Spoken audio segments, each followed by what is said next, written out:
اور اسحاق رابن جو ہیں وہ 1967 کی جنگ کے اسرائیل کے ہیرو تھے اور ان کو غدار قرار دیا گیا. وہ فار رائٹ والا وہی یہ جو دہشت گرد گروہ کا جو ہے وہ ایک جو سیاست میں پھر آ گئے, سارے ہی سیاست میں آ گئے تھے, کوئی پارلیمنٹ میں آ گئے, کوئی وزیر اعظم بنے, ان کو بھی قتل کر دیا گیا. یاسر عرفات کو ریاست بن جانے کے باوجود معاف نہیں کیا گیا, انہیں زہر دیا گیا. معاہدہ ہونے کے باوجود ویسٹ بینک میں سیٹلرز کی جو ہیں وہ جو آبادکار یہودی آبادکاری ہے وہ جاری ہے. پوری دنیا نے روکنے کی کوشش کی, چاہے ڈھیلا ڈھالا روکنے کی کوشش کی, وہ بھی موجود ہے. تو کوئی معاہدہ بھی کام نہیں آیا. اسرائیل چاہتا کیا ہے کہ اس کا معاملہ کیا ہے, وہ اس کے پیچھے جو نظریہ وہ دکھاتے ہیں اس سے مختلف ہے, اور کیا اس طرح کوئی سسٹینیبل ریاست بن سکتی ہے؟ ذرا مختصر ذرا ٹو دی پوائنٹ رہیے گا تاکہ ہم حال میں آ سکیں اور فیوچر میں جا سکیں. ہاں جی بالکل, یہ بہت اہم سوال ہے. پھر سے دیکھیں, اوسلو اکارڈز کی معاہدوں کی بات کرتے ہیں, وہ معاہدے بیسیکلی ایک مذاق تھے جس کے اندر صرف اسرائیلی جو انٹرسٹ تھے ان کو سر فہرست رکھا گیا اور فلسطینیوں کو صرف روٹی کے ٹکڑے دیے گئے کہ یار یہ ٹکڑے آپ کو مل رہے ہیں, اس سے خوش رہو. فلسطینی کہیں گے, کوئی بھی عام کہتے ہیں نا, کوئی غیرت مند انسانوں کو کہتے ہیں یار یہ تو آپ نے, اور شاید اسی وجہ سے دوسری مزاحمتی تنظیمیں جو ہیں وہ وجود میں آئیں اور وہ شیڈو کے طور پر ہی رہ گئے یاسر عرفات, اور ان کو بھی نہیں چھوڑا گیا. جی بالکل. اور اسی کے ساتھ ساتھ حالانکہ اس معاہدے میں اسرائیل کا ہی فائدہ ہوا, اس اوسلو اکارڈ میں فلسطینیوں کو کوئی فائدہ نہیں ہوا اوسلو کے جو معاہدے وغیرہ ہوئے تھے, لیکن چونکہ بیشتر وہاں ایک مذہبی قوم پرستی کی جو ایک لہر تھی جو اسرائیلی معاشرے میں پکڑی گئی تھی, جس کے اندر ایک فرد نے یتساک ربین کو, جو کہ وزیر اعظم تھا اسرائیل کا, جو 67 کی وار کا ہیرو بھی تھا, اس کو ایک ریلی, ایک جلسے میں گولی مار کے قتل کر دی. ایک چھوٹی سی میں بات کہوں گا, یگل عامر کے بارے میں تھوڑا سا میں ایک بیک گراؤنڈ دینا چاہوں گا بیکاز آپ کو دلچسپی ہوگی ساتھ میں. یگل عامر بیسیکلی جس نے قتل کیا تھا وہ یمنی یہودی خاندان سے تھا. جی بالکل. جس کو اسرائیلی ٹرمینالوجی کہتے ہیں مزراحی, یعنی مشرقی یہودی جو تھے. ان کے والد, اس کے بہت سارے, ظاہر سی بات ہے جب اسرائیل جب آزاد ہوتا ہے تو جو ایلیٹس تھے وہ تھے آپ کے اشکنازی جو کہ یورپین یہودی تھے, اوسط درجے کے تھے وہ سفاردم جو کہ اسپین پورچگل کے جو تھے, جو مزراحی یہودی تھے جو کہ عرب یا مسلمان ممالک سے آتے تھے, ان کو ایز اے نا سستی لیبر کے طور پہ ان کو ہجرت کروا کے لایا گیا کہ بھائی آپ یہاں کے سیٹل ہو جاؤ, ہمیں یہاں کھیتی باڑی کے لوگ بھی چاہیے, ہمیں یہاں میونسپل والے ادارے بھی چلانے والے چاہیے, ہمیں یہاں سپاہی بھی چاہیے, فوج کے سپاہی اور پولیس کے بھی ہوں, ان کو اس طرح رکھا. یگل عامر ایک یمنی یہودی خاندان سے تھا. اس کی جوانی کے اندر اس کا قصہ یہ تھا کہ اس کی ایک اشکنازی یہودی لڑکی سے دوستی ہو جاتی ہے. اس اشکنازی لڑکی کی جو دوستی جو تھی, اس کے والدین ہوتے اس لڑکی کے, وہ اعتراض کرتے کہ یار یہ تو مزراحی ہے, یہ تو ہماری طرح کا ہے ہی نہیں. تو کہتے ہیں کہ اس کو اس بات کا اتنا رنج و غم ہوا کہ اس نے نا, وہ پہلے سے ایک مذہبی ٹائپ ایک بندہ تھا, اس کی ہمدردیاں تھیں ان ایکسٹریمسٹ تنظیموں کے ساتھ, وہ پھر کچھ زیادہ اس کے اندر پڑ گیا اور اس نے, آپ سمجھیں کہ غصے میں آ کر اس نے یتساک ربین کو گولی مار دی, اور وہ راتوں رات یہودی مذہبی قوم پرستیوں کا, جو صہیونی قوم پرستیوں کا, وہ ایک ہیرو بن گیا, کے طور پر سامنے آیا. اچھا فاروقی صاحب, یہی بات علی صاحب کی آگے بڑھاتے ہوئے کہ یہ پھر ہماری ڈسکشن کا نتیجہ یہ نکلا صرف ریسسٹ نہیں ہے, اس میں مذہبی, وہ کیا کہتے ہیں, مذہبی ٹچ بھی ہے اس ریاست میں. اچھا, یہ جو معاملہ ہے کہ یہ جو فار رائٹ ہے, آج تک اسرائیل اس مائنڈ سیٹ سے چھٹکارا نہیں پا سکا. ابھی ان کے سینئر فوجی افسر ایک میجر جنرل ہیں, 2 دن پہلے انہوں نے کہا کہ جس طرح کی جنگ میں اسرائیل اب آیا ہے تو شاید یہ ایک سروائیو نہ کر سکے ریاست, بلکہ انہوں نے تو 1 سال کا ٹائم دے دیا ہے کہ اگر یہ ساری جنگیں وہ چھیڑتے ہیں. تو کیسے دیکھتے ہیں کہ اگر اسرائیل ایک بطور ریاست, ایک ڈیولز ایڈوکیٹ کے طور پر ہی چلے بات کر لیں, سسٹین کرنا چاہتا ہے, تو یہ سروائیول جو ہے, آپ 78 سال سے کیا 100 سال سے مسلسل حالت جنگ میں ہیں, تو کیسے ممکن ہے؟ دیکھیے توصیف صاحب, اس معاملے کو آپ بیرونی دنیا کو شامل کیے بغیر اور بیرونی انفلوئنس جو ہے اس کو سامنے رکھے بغیر اس کو پورا اس کا جائزہ نہیں لے سکتے. پورا یورپ, امریکہ, ویسٹرن ورلڈ ساری کی ساری بالواسطہ اور بلا واسطہ وہ اس صہیونی ریاست کے پیچھے اس وقت کھڑی ہے. اور نہ صرف اب کھڑی ہے بلکہ ہمیں یہ معلوم ہونا چاہیے اور ساری ہماری پبلک کو, لوگوں کو بھی پتہ ہونا چاہیے کہ 6% تھے یہ ان کے پاس ایریا جب 1948 میں جی بالکل جو فلسطینی عوام یوم نکبہ کے طور پہ مناتے ہیں 15 مئی کا جو 1948 کا جو دن ہے وہ اس لیے کہ جو 6% ان کے پاس علاقہ تھا اس کو بڑھا کے 55% کر دیا گیا تھا. اس کا نتیجہ یہ نکلا کہ عربوں نے اس کو تسلیم نہیں کیا.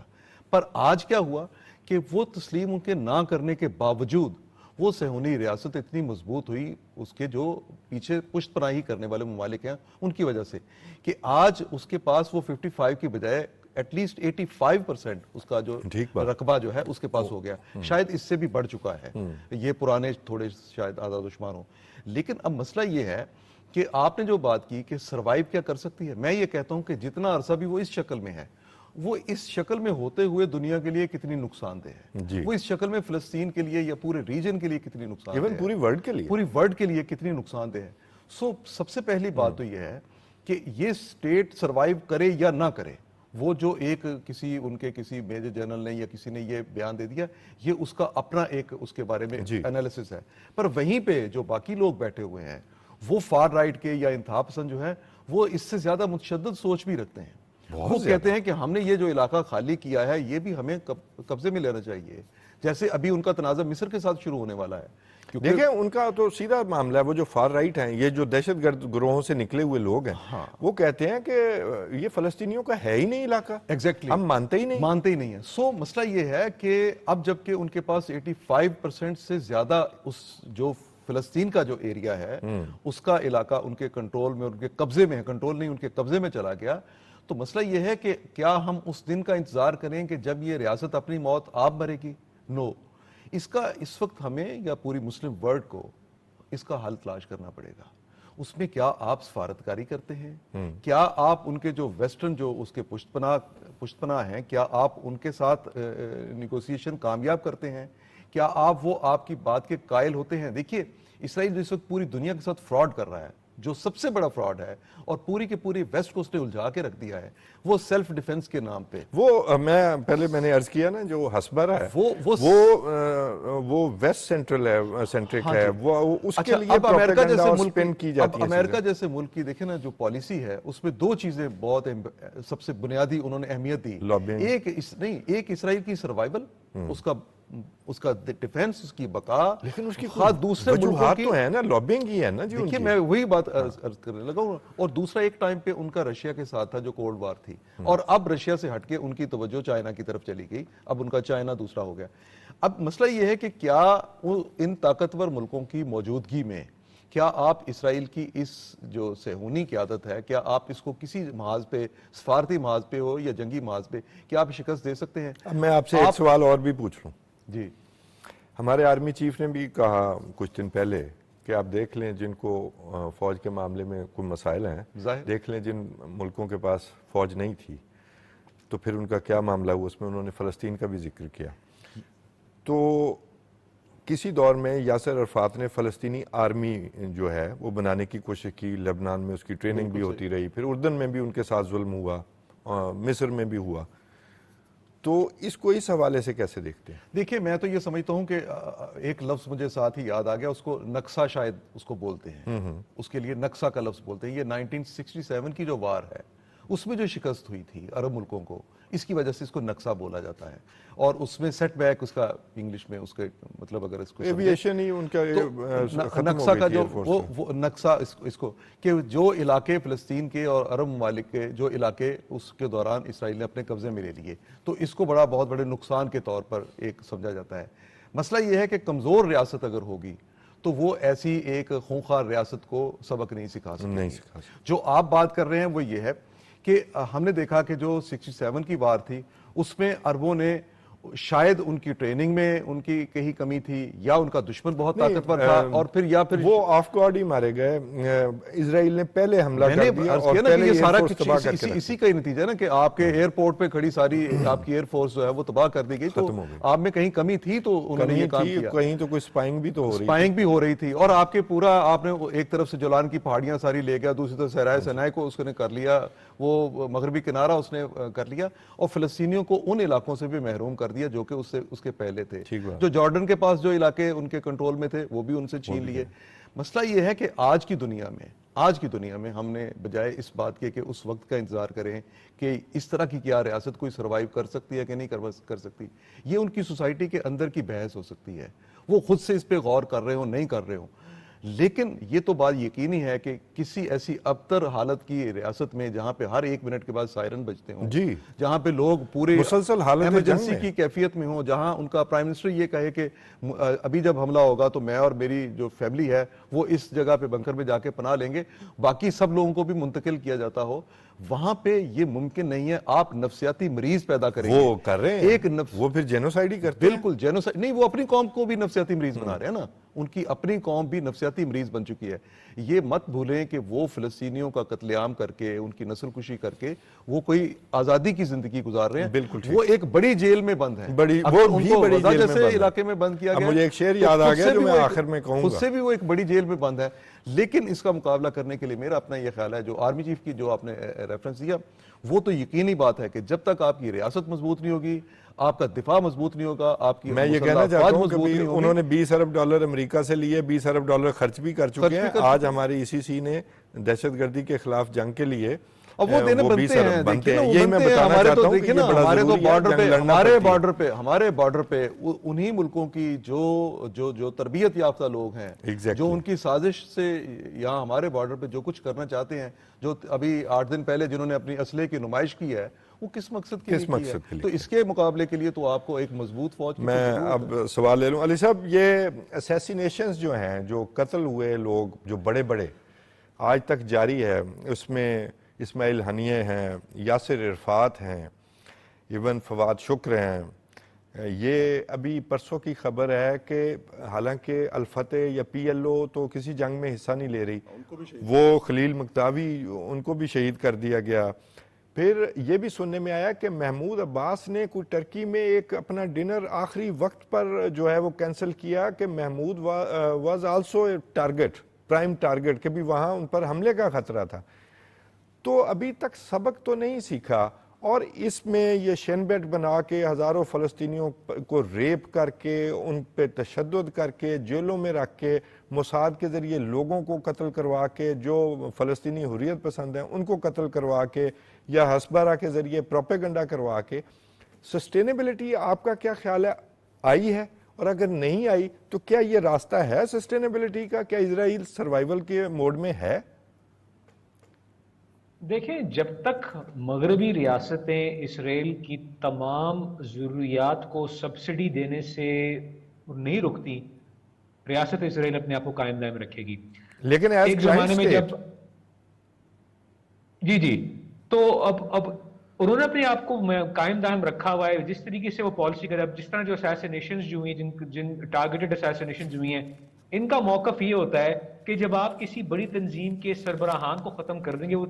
تنظیم تتر بتر ہو جاتی ہے. ایسا کوئی مطلب نہیں ہوتا. کوئی نہ کوئی اس کو ریپلیس کر سکتا ہے, ایسے افراد کو نا جو برسر اقتدار میں سارے آتے ہیں, اور وہ شاید انتقام کی نظر سے دیکھیں. پھر جو بڑے جو جس طرح محمود عباس وغیرہ جتنے بھی جو ابھی بھی جو PLO کے جو نمائندے ہیں, وہ بھی کچھ نہ کچھ چاہتے ہیں کہ یار کوئی سیاسی حل نکلے. لیکن یہ کوئی گارنٹی نہیں کہ اگر محمود عباس کو اچانک کسی نے قتل کر دیا, کہ چاہے وہ اسرائیلی کی طرف سے ہو یا کسی بلیک آپریشن کی طرف سے ہو, کہ جو ان کے سکسیسر ہوں گے, جو کہ جانشین ہوں گے. لیکن علی صاحب, وہ خلیل مکتاوی کو قتل کرنے کا بھی مقصد یہی تھا کہ ان کو بھی کھینچ لیا جائے, کیونکہ ویسٹ بینک وہ کسی طرح اوسلو معاہدے کو وہ نہیں مانتے, وہ سیٹلمنٹس پہ لگے ہوئے ہیں. جی پلیز, اس پہ ایک چھوٹی سی بات عرض کروں. دیکھیے, یہ جو ابھی آپ بات کر رہے ہیں نا محمود عباس والی, اور اس سے پہلے جو فلسطین کے کل جو انہوں نے وہاں پہ خلیل مکتاوی کو جو شہید کیا ہے, اور اس سے پہلے اسماعیل ہنیہ کا بھی جو ٹارگٹ کیا جائے نا, یہ اس بات کا ایک ثبوت ہے کہ اسرائیل مذاکرات کا راستہ نہیں چاہتا, اور وہ ہر ایسے شخص کو راستے سے ہٹا دینا چاہتا ہے اس وقت جس کو ویسٹ میں کہیں پذیرائی ملتی ہو کہ بھی یہ بندہ جو ہے. دیکھیں نا, محمود عباس یاسر عرفات کے بعد جو جیسے ان کی جانشین کے طور پہ اس وقت ہے, تو اب مسئلہ یہ ہے کہ وہاں پہ کوئی ان کا ایسے ونڈو انہوں نے اوپن کی ہوئی ہے جس میں وہ ڈائلاگ کر سکتے ہیں. اب ہم اسرائیل وہ ڈائلاگ کے تمام راستے فلسطینیوں کے بند کر دینا چاہتا ہے, اور وہ خود سے درندگی. بہت شکریہ آپ دونوں دوستوں کا, بہت شکریہ. شاید اس پر اور بھی کئی پروگرام ہو سکتے ہیں, ہمارے پاس وقت کی کمی ہے.